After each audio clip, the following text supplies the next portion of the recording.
Nightmare అని నిర్ణయించుకున్నాడు. James ఇండియాకు వచ్చాడు. తన స్నేహితుడి కోసం, న్యాయము కోసం, రక్తము కోసం అతను ఒక్కొక్కరిని వెతుక్కొనసాగాడు. రాత్రి చీకటిలో, వర్షంలో బంధువుల్లా దగ్గరికి వచ్చి శత్రువుల్ని ఒక్కొక్కరిని అంతమొందించాడు.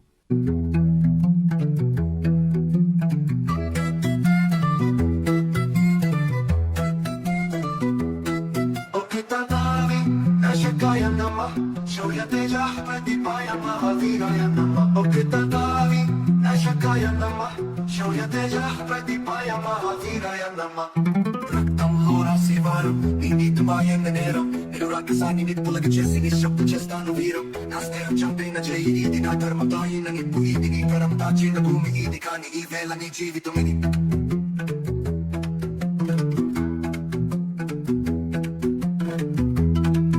ఇక మాతవత్వం లేదు. ఒక దయ్యలా మారిపోయాడు. ఆఖరికి సూర్యకు